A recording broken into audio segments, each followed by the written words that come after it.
पश्चिम बंगाल में doctor rape और murder case पर जमकर विरोध प्रदर्शन हो रहा है। कल नबन्ना प्रोटेस्ट के दौरान छात्रों को रोकने के लिए पश्चिम बंगाल पुलिस ने लाठीचार्ज भी किया। और बड़ी खबर आपको देते हैं, छात्रों के प्रदर्शन पर लाठीचार्ज के विरोध में आज बीजेपी ने 12 घंटे का बंगाल बंद बुलाया है। बीजेपी का बंद शाम 6 बजे तक रहेगा। कल कोलकाता पुलिस ने नबन्ना की ओर बढ़ रही भीड़ को तितर-बितर करने के लिए लाठीचार्ज किया था। पुलिस ने आंसू गैस के गोले और पानी की बौछार भी की थी।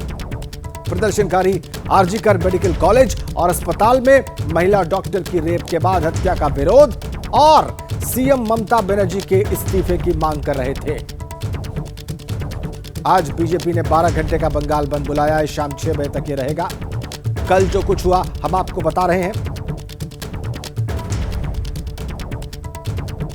शाम 6 बजे तक 12 घंटे का बंद बुलाया है। बीजेपी ने छात्रों पर लाठीचार्ज के विरोध में यह बंद बुलाया गया है। चलिए अब आगे बढ़ते हैं। झारखंड के पूर्व सीएम चंपाई सोरेन ने ऐलान कर दिया है कि वो बीजेपी में शामिल होने जा रहे हैं। चंपाई के बीजेपी में जाने के फैसले से जेएमएम को जहां झटका लगा है, वहीं बीजेपी को चुनाव के लिए टाइगर मिल गया है।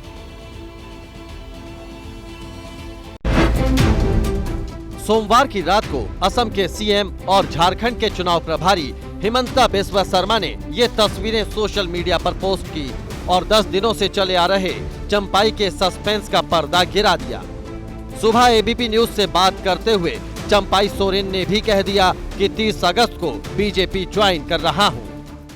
और अब हम नया अध्याय जो शुरू करने जा रहा है, वो भारतीय जनता पार्टी में 30 तारीख को हम शामिल होने का निर्णय भी ले लिया। माननीय गृह मंत्री अमित शाह से बात करने के बाद इस निर्णय को लिया। बाबूलाल मरांडी आपसे नाराज चल रहे हैं? नहीं, हमको कोई पता नहीं है कि क्यों चीज का नाराज पड़ेगा। हेमंत सोरेन जब फरवरी में जेल गए तब उन्होंने चंपाई सोरेन को सीएम बनाया था। 5 महीने तक चंपाई सीएम रहे और जुलाई में उन्हें पद से हटा दिया गया। खुद चंपाई ये कह चुके हैं कि तभी से उन्होंने अलग होने का मन बना लिया था। बीजेपी और बाकी एनडीए के नेता चंपाई का वेलकम कर रहे हैं। तो अपमानित होने के बाद चंपाई सोरेन ने अपने खुद कहा था कि मेरे सामने 3 विकल्प है। उसमें एक विकल्प ये भी है कि हम दूसरे साथी को चुने। उनके साथ अपमानजनक बातें हुई और उसके लिए वो निर्णय लेने को स्वतंत्र थे। उन्होंने निर्णय लिया तो अपने ढंग से वो ठीक ही किया। देखिए, झारखंड मुक्ति मोर्चा के कद्दावर नेता और पूर्व मुख्यमंत्री चंपाई सोरेन जी का भारतीय जनता पार्टी के परिवार में स्वागत है। अब जिस तरीके से उनको अपमानित किया गया था झारखंड मुक्ति मोर्चा में, झारखंड मुक्ति मोर्चा की ताबूत में अंतिम कील होगा और ये डूबते हुए झारखंड मुक्ति मोर्चा के जहाज को जल्दी डुबाएगा, क्योंकि वो कद्दावर नेता थे। कोल्हान में कोल्हान टाइगर के रूप में जाने जाते थे। झारखंड में विधानसभा चुनाव से पहले चंपाई का जेएमएम छोड़ना बीजेपी के लिए बिग कैच माना जा रहा है। एक वक्त में चंपाई जेएमएम प्रमुख शिबू सोरेन के करीबी माने जाते थे। चंपाई की पहचान कोल्हान टाइगर के तौर पर है। चंपाई सोरेन झारखंड के जिस कोल्हान रीजन से आते हैं, वहां विधानसभा की 14 सीटें हैं। 2019 में बीजेपी को यहां से एक भी सीट नहीं मिली थी। बीजेपी को एक ऐसा मजबूत साथी चाहिए था जिसके जरिए विधानसभा में फायदा उठाया जा सके, और चंपाई पर बीजेपी की खोज खत्म हुई। 30 अगस्त को चंपाई अपने बेटे के साथ बीजेपी ज्वाइन करेंगे। गुजरात में पिछले 48 घंटों से मूसलाधार बारिश हो रही है और ऐसी बारिश जिसने पिछले कई सालों के रिकॉर्ड ध्वस्त कर दिए हैं। 1 दर्जन से ज्यादा जिलों में बाढ़ के हालात पैदा हो गए। मौसम विभाग का रेड अलर्ट भी जारी है। एनडीआरएफ की 13 और एसडीआरएफ की 22 टीमें रेस्क्यू के लिए तैनात की गई हैं। एबीपी न्यूज ग्राउंड जीरो से आपको दिखा रहा है कि कैसे 48 घंटे की बारिश में पूरा राज्य डूब गया है।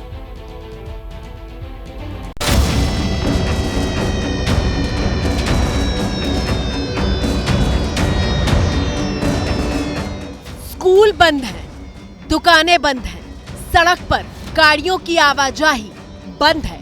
आधे से ज्यादा गुजरात में आसमानी आफत का रेड अलर्ट है।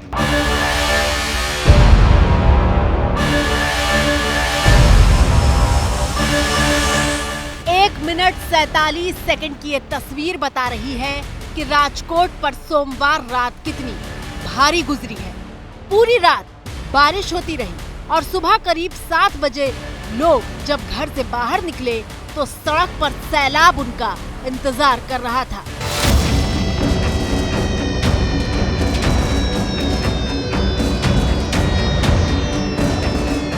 पानी उफान मार रहा था। बड़ी बड़ी सड़कें पानी के सामने बौनी नजर आ रही थी और राजकोट का कोना कोना जल समाधि में लीन दिखाई दे रहा था।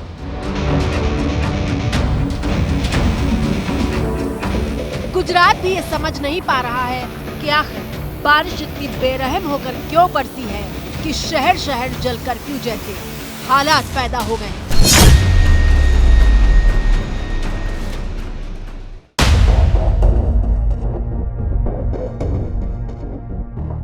आपकी स्क्रीन पर मौजूद ये अगली तस्वीर भी गुजरात के राजकोट शहर की है, जो बारिश के सैलाब में डूबा है।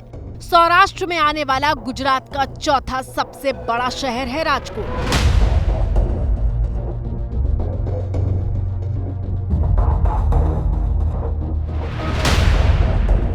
राजकोट की पहचान महात्मा गांधी के नाम से जुड़ी है, जहां बापू ने अपना बचपन गुजारा था। लेकिन फिलहाल बारिश में डूब चुके राजकोट की तस्वीरें पूरे देश की सुर्खियां बनी हुई हैं। गुजरात के राजकोट में भारी तादाद में बारिश हुई है और यहाँ पे माधापर चौकड़ी जो विस्तार है, ये मोरबी को जोड़ता हुआ जो रास्ता है वो पानी में बह गया है। काफी कार बंद हो गई है, पानी काफी आ रहा है। पिछले 48 घंटे से कई इलाकों में पानी घुस गया। यहाँ पे बगल में सोसाइटी है, वहाँ पे पानी घुस गया है, वो भी हम हाइट पर से बता रहे हैं। इस तस्वीर को देखिए, जहाँ तक नजर जाएगी सिर्फ पानी का कब्जा दिखाई दे रहा है। अगस्त में आसमान का ऐसा आक्रमण कि शहर का जर्रा जर्रा कांप उठा है।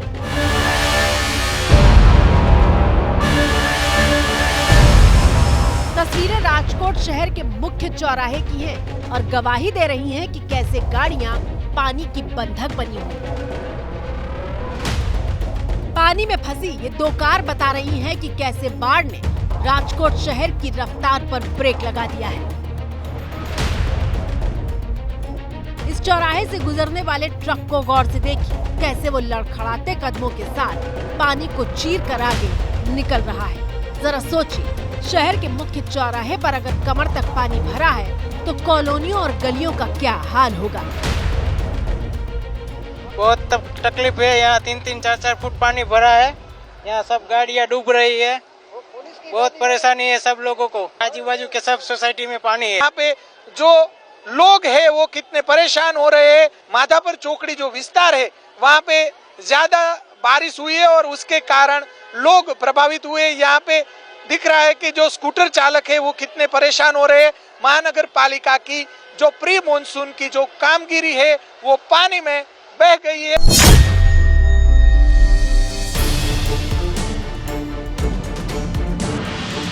गुजरात में जन्माष्टमी का त्योहार बेहद धूमधाम के साथ मनाया जाता है। जन्माष्टमी के अवसर पर राजकोट में पूरे 7 दिन के लिए मेला लगता है।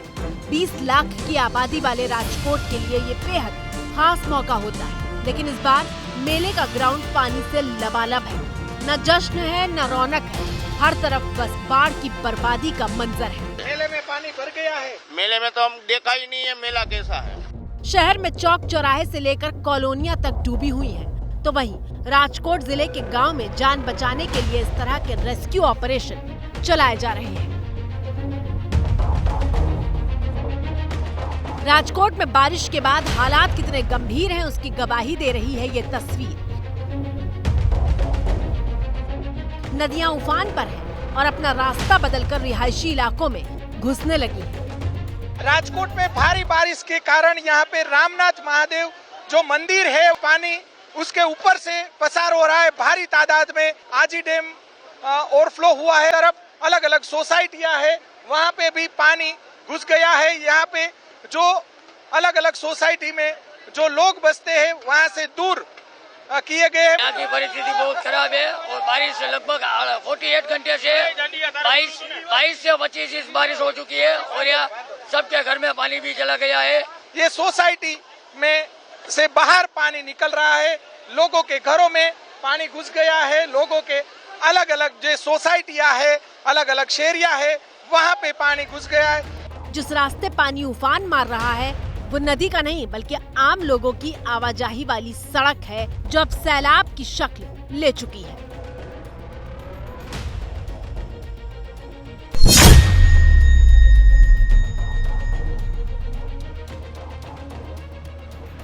और जिस तरह की तस्वीरें लगातार सामने आ रही हैं, वो इस बात पर मोहर लगा रही हैं कि शायद गुजरात ने बर्बादी की ऐसी बारिश पहले कभी नहीं देखी थी।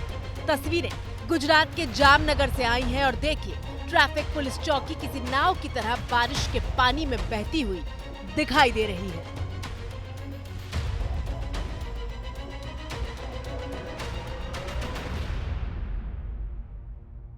तो आधे से ज्यादा गुजरात के लिए बारिश आफत बनी हुई है।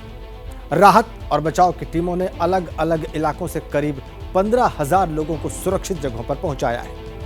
वडोदरा शहर में विश्वामित्र नदी का पानी मानो कहर बन गया है। रिहायशी इलाके डूब गए हैं। रेल ट्रैक पर पानी भरा है जिससे ट्रेनें रद्द करनी पड़ी है। स्कूल, कॉलेज, अस्पताल सब पानी में डूबे हुए हैं।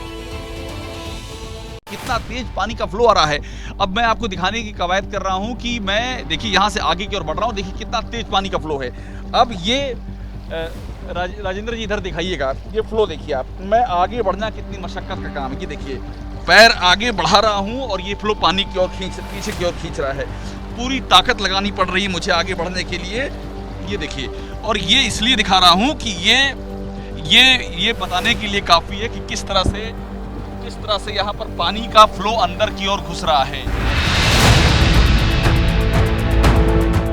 देखा आपने, घर से लेकर अस्पताल तक आफत कितनी तेज रफ्तार के साथ दस्तक दे रही है। एबीपी न्यूज संवाददाता अभिषेक उपाध्याय वडोदरा के एसएसजी अस्पताल के भीतर मौजूद थे और बता रहे थे कि आधा अस्पताल डूब चुका है, लेकिन पानी की रफ्तार अब तक धीमी नहीं पड़ी है। मैं इस समय एसएसजी हॉस्पिटल पर हूं और देखिए कितना तेज पानी का फ्लो इसके अंदर घुस रहा है।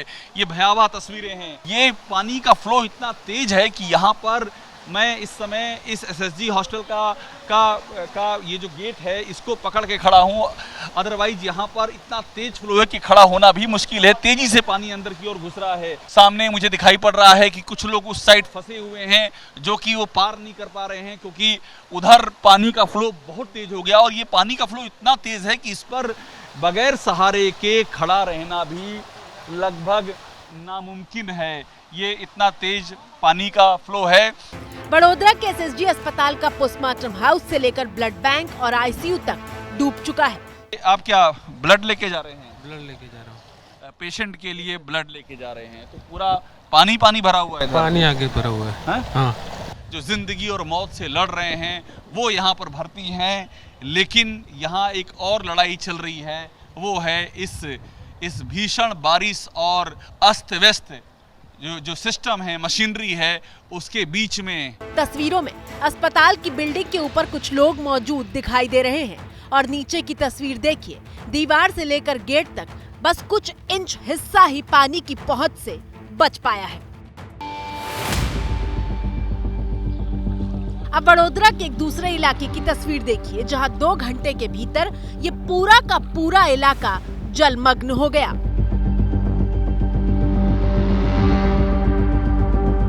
पानी में डूबे हुए एक शहर की तस्वीर देखिए और इस तस्वीर में आपको सब कुछ दिखेगा जो एक सामान्य जीवन का हिस्सा होता है। ये पोस्ट ऑफिस, ये जाम्बुआ का ये डाकखाना जहां पर कोई डाक आ जा नहीं सकती क्योंकि बारिश ने यहाँ पर ताला लगा दिया है। ये डाकखाना बंद हो चुका है। ये नगर प्राथमिक शिक्षण समिति संचालित द्वारा, ये सामने दिखाइएगा, ये है स्कूल है। और ये लोग जिस तरह से रह रहे हैं आप देखिए किस तरह, जो लोग यहाँ फंसे हुए हैं वो सब यहाँ पर हमको दिखाई पड़ रहे हैं जो इंतजार कर रहे हैं पानी के उतरने का। ये कब से इतना पानी आया है? कितना देर से आया है? 2 घंटे से इतना पानी बढ़ गया है। आगे बढ़ेंगे एक बड़ी खबर के साथ। पश्चिम बंगाल में डॉक्टर रेप और मर्डर केस पर जमकर विरोध प्रदर्शन हो रहा है। कल नबन्ना प्रोटेस्ट के दौरान छात्रों को रोकने के लिए पश्चिम बंगाल पुलिस ने लाठीचार्ज भी किया और आज बीजेपी ने इसके विरोध में बंद बुलाया है। छात्रों के प्रदर्शन पर लाठीचार्ज के विरोध में बीजेपी के 12 घंटे के बंद की शुरुआत हो गई। बीजेपी का बंद शाम 6 बजे तक रहेगा। कल कोलकाता पुलिस ने नबन्ना की ओर बढ़ रही भीड़ को तितर-बितर करने के लिए लाठीचार्ज किया था। पुलिस ने आंसू गैस के गोले और पानी की बौछार भी की थी।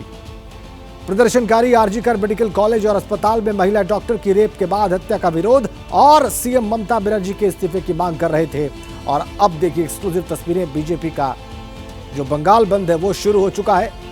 12 घंटे का बंद बुलाया है कल की घटना के विरोध में बीजेपी ने, जो कि वहां पे प्रमुख विरोधी राजनीतिक दल है, और वो शुरू हो चुका है। कोलकाता से लाइव तस्वीरें हमें मिल रही हैं, वो हम आपको दिखा रहे हैं इस वक्त।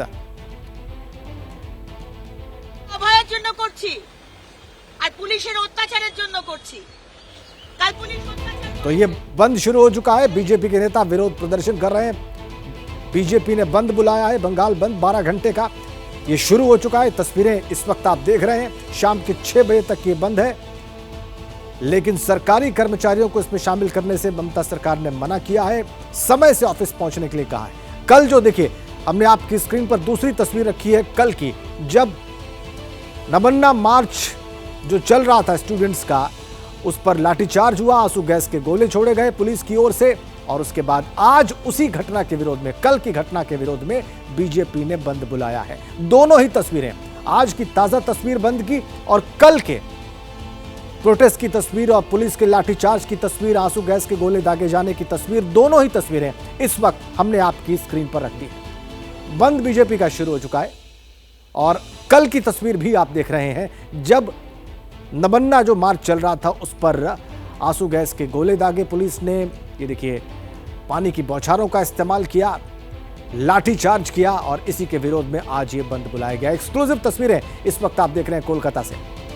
आप कोलकाता पुलिस को देख रहे हैं, आप जो बंद में शामिल लोग हैं, बीजेपी के नेता और कार्यकर्ता, उनकी तस्वीरें भी देख रहे हैं। कोलकाता से ये लाइव तस्वीरें हमें मिल रही हैं जो इस वक्त आपकी स्क्रीन पर है। कल नबन्ना प्रोटेस्ट मार्च था, उसी में पुलिस ने लाठीचार्ज किया, आंसू गैस के गोले दागे, पानी की बौछारों का इस्तेमाल किया स्टूडेंट्स को रोकने के लिए, और आज उसी के विरोध में ये बंद। एक्सक्लूसिव तस्वीरें कोलकाता से। बंगाल बंद की अपील की है बीजेपी ने छात्रों पर पुलिस की कार्रवाई के खिलाफ। एक्सक्लूसिव तस्वीरें, बीजेपी की तरफ से इस बंद का ऐलान किया गया है। बंद शुरू हो चुका है। शाम के 6 बजे तक 12 घंटे का यह बंद बुलाया गया है। कल जो हुआ उसकी तस्वीरें हमने आपको दिखाई, लेकिन आज जो ये बंद बुलाया है बीजेपी ने, आप बीजेपी के कार्यकर्ताओं को देखिए, बीजेपी का झंडा लिए हुए ये बंद कराने के लिए सड़क पर उतरे हुए हैं। अच्छी खासी संख्या यहां पर बीजेपी कार्यकर्ताओं की, बीजेपी के झंडे हाथ में लिए हुए हैं। बीजेपी एमएलए अग्निमित्रा पॉल भी आपको दिखाई दे रही। 12 घंटे तक के लिए बंगाल बंद का आह्वान किया है। मुझे पूरा विश्वास है कि बंगाल की जनता हमारे साथ खड़ी रहेगी और ममता बनर्जी का जो घमंड है उसको चूर चूर करने में कोई कसर नहीं छोड़ेगी और ऐसे दमनकारी सरकार को उखाड़ फेंकने का वातावरण बनाएगी। बैरिकेड तोड़ रहा था, पुलिस के ऊपर अटैक किया, स्टोन थ्रोइंग हुआ, पुलिस ऑफिसर्स लोगों का बुरी तरह से जख्म हुआ और पुलिस गोली नहीं चलाया। पुलिस भीड़ को हटाने के लिए मिनिमम स्टेप्स लिया है, गोली नहीं चलाया। बंगाल बंद का कॉल दिया, वो तो पूरा फ्लॉप होगा। आज का उसका वो गुंडागर्दी, लेकिन बेसिकली फ्लॉप है, इसीलिए ही तो गुंडागर्दी किया। सिंपल सा डिमांड है, जो मुख्यमंत्री इस देश के, इस राज्य के छात्रों को, युवाओं को नौकरी नहीं दे सकता, उस मुख्यमंत्री का अधिकार नहीं है कि एक डेमोक्रेटिक पीसफुल आंदोलन के ऊपर पुलिस द्वारा लाठीचार्ज किया गया, आंसू गैस छोड़े गए, वाटर कैनन छोड़ा गया और उसके बाद बहुत संख्या में अरेस्ट किया है। हमारा डिमांड है जिन स्टूडेंट्स को अरेस्ट किया गया है उनको इमीडिएटली रिलीज किया गया। एक और बड़ी खबर, कोलकाता में छात्रों पर लाठीचार्ज को लेकर सियासत गर्म है। बीजेपी के आज के बंद को लेकर ममता सरकार ने अपने कर्मचारियों को लेकर एक नोटिफिकेशन जारी किया है और इसमें कहा गया कि आज किसी भी सरकारी कर्मचारी को अचानक छुट्टी नहीं दी जाएगी, न ही पूरे दिन के लिए किसी की छुट्टी अप्रूव होगी। जो कर्मचारी 27 अगस्त को छुट्टी पर थे, उन्हें 28 अगस्त को यानी कि आज ड्यूटी पर लौटना होगा। इसके बावजूद कोई छुट्टी पर रहता है तो उसकी एक दिन की सैलरी कट कर दी जाएगी। বন্ধকে মানা হবে না, মেনে নেওয়া হবে না। সকলের কাছে অনুরোধ, এই বন্ধে অংশ নেবেন না। সরকারি কর্মচারীদের প্রতি সরকারের নির্দেশ, অফিস কাছারিতে অবশ্যই স্বাভাবিকভাবে আসবেন। डॉक्टर बिटिया के लिए मांगा इंसाफ और फिर छात्रों पर लाठीचार्ज। बड़ी खबर इस वक्त हमें मिल रही है इसी घटनाक्रम से जुड़ी हुई। कोलकाता में छात्रों पर हुए लाठीचार्ज को लेकर बीजेपी अध्यक्ष जेपी नड्डा ने ममता बनर्जी सरकार पर निशाना साधा है। आरोप लगाया कि बंगाल में अपराधियों और बलात्कारियों का सम्मान हो रहा है। उन्होंने पुलिस की बर्बरता पर सवाल उठाए और दावा किया कि बंगाल में महिला सुरक्षा पर बोलना अब अपराध हो गया है। नड्डा ने बंगाल में ममता बनर्जी का तानाशाही रवैया भी बताया। बड़ी खबर, छात्रों पर पुलिस की बर्बरता पर उठा गुस्सा और इसके बाद जेपी नड्डा ने कहा है कि ममता की पुलिस ने बर्बरता दिखाई है। बेटी के साथ जो हुआ है उस पर ममता बनर्जी चुप है। दोषियों को बचाने के लिए पुलिस का लाठीचार्ज हुआ है। तो ये बीजेपी अध्यक्ष जेपी नड्डा का हमला है, आक्रमण है पश्चिम बंगाल की मुख्यमंत्री पर। पश्चिम बंगाल की सड़कों पर ममता बनर्जी की सरकार और उनकी बर्बर पुलिस द्वारा इंसाफ की मांग कर रहे डॉक्टरों, बंगाल के युवाओं और महिलाओं पर जो हिंसा और दमनकारी चक्र और का जो तांडव देखा गया है वह निंदनीय तो है ही, साथ में वह मानवता को भी शर्मसार करने वाला है। बंगाल में एक बेटी के साथ निर्ममता की सारी हदें पार कर दी जाती हैं, मगर ममता बनर्जी चुप है। स्त्री की अस्मिता को तार तार किया जाता है, मगर ममता बनर्जी चुप है। बेटी के माँ बाप को भटकाया जाता है और ममता जी चुप है। देश की युवा शक्ति ने इस अन्याय के खिलाफ आवाज उठाने की कोशिश की। नबन्ना अभियान निकालकर तब ममता बनर्जी को अपने मुख्यमंत्री होने का एहसास हुआ और उन्होंने दोषियों को बचाने के लिए निर्ममता की हदों को पार कर दिया। ममता जी ऐसे गुनाहगारों को बचाने का प्रयास कर रही हैं। इसमें आखिर क्या मजबूरी है आपकी? क्यों आप इनको बचाने का प्रयास कर रही हैं? यहां रक्षक ही भक्षक बन गया है। महिला मुख्यमंत्री होकर भी बंगाल के महिलाओं की सुरक्षा सुनिश्चित करने में पूरी तरीके से असफल रही है। बंगाल में ममता जी कि ने निर्ममता और तानाशाही के सारी हदें पार कर दी हैं। तानाशाही मुख्यमंत्री का तानाशाह रवैया देखने को मिल रहा है। एक और बड़ी खबर, कोलकाता में लेडी डॉक्टर को न्याय के लिए प्रदर्शन कर रहे छात्रों पर लाठीचार्ज का पीड़िता के पिता ने विरोध किया है। उन्होंने आरोप लगाया कि ममता सरकार आंदोलन को दबाने की कोशिश कर रही है। छात्र बेटी को न्याय दिलाने के लिए ही प्रदर्शन कर रहे थे, जिन पर हमें गर्व है। उन्होंने कोलकाता पुलिस पर भी सवाल उठाए और सीबीआई जांच पर अपना भरोसा जताया। स्टूडेंट लोग कोशिश कर रहा है, हम तो उसका साथी है, साथ बात हम तो यही बोल रहा है। स्टूडेंट कोई फ्लैग के नीचे नहीं आया, वो हमारा लड़की के लिए ही आज निकल पड़े और अपने लाइफ का रिस्क लेके ये काम में जुट गए। ये तो इसलिए तो हमको बहुत गर्व हो रहा है उसका जो काम वो लोग किया है। वो आगे और भी आगे बढ़े, ये आंदोलन जोर से जोर करे और गवर्नमेंट जो कोशिश कर रहा है उसको मिटाने का कोशिश कर रहा है। डीसी सेंट्रल ने जो बात बोला कोई एक ही सच बात उन्होंने नहीं बोला, पूरा झूठ बात बोल रहा है। अच्छा, सीबीआई जो इन्वेस्टिगेशन कर रहा है इस बारे में क्या कहेंगे? कितना प्रोग्रेस हुआ है? किसी के ऊपर तो हमको भरोसा रखना ही है, इसलिए उसके ऊपर भरोसा है सीबीआई के ऊपर। और अब एक और बड़ी update, Kolkata doctor rape and murder case में सीबीआई अब एम्स के विशेषज्ञों की मदद लेगी। सीबीआई डीएनए और फॉरेंसिक रिपोर्ट पर एम्स स्पेशलिस्ट की राय लेगी। महिला डॉक्टर के साथ सिर्फ संजय रॉय ने दरिंदगी की थी या इसमें कोई और शामिल था? इन रिपोर्ट से जांच एजेंसी को यह पता लगाने में मदद मिलेगी। एम्स के विशेषज्ञों की राय मिलने के बाद इस मामले में दूसरे लोगों के शामिल होने या न होने की पुष्टि होगी। बड़ी खबर, एम्स के एक्सपर्ट्स की राय लेगी सीबीआई। आगे बढ़ते हैं। इस बड़ी खबर के बाद एक और बड़ी अपडेट आपको देते हैं। कोलकाता के आरजीकर मेडिकल कॉलेज और अस्पताल के पूर्व प्रिंसिपल से लगातार 11वें दिन पूछताछ हुई। संदीप घोष से सीबीआई ने रेप मर्डर केस और वित्तीय गड़बड़ी को लेकर सवाल किए। सीबीआई संदीप घोष का पहले ही पॉलीग्राफ टेस्ट करवा चुकी है। 11वें दिन लगातार पूछताछ। रेप मर्डर केस को लेकर संदीप घोष से लगातार सवाल। वित्तीय गड़बड़ियों को लेकर भी पूछताछ की गई है। 11वें दिन लगातार यह पूछताछ हुई संदीप घोष से। इस रेप मर्डर मामले में सीबीआई संदीप घोष का पहले ही पॉलीग्राफ टेस्ट करवा चुकी है।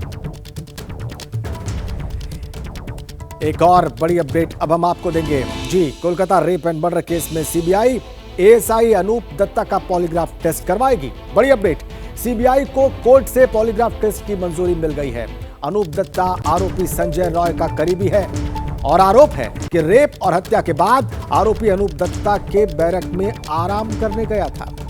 वारदात की रात आरोपी संजय रॉय ने एएसआई अनूप दत्ता को फोन भी किया था और सीबीआई को शक है कि एएसआई अनूप दत्ता कुछ छुपा रहा है।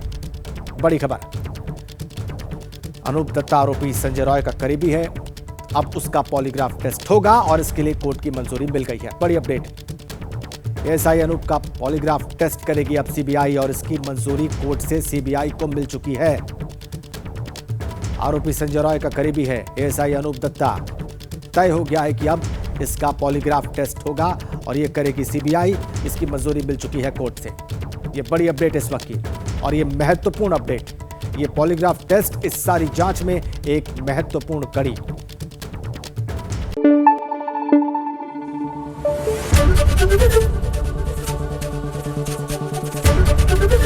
एबीपी न्यूज आपको रखे आगे।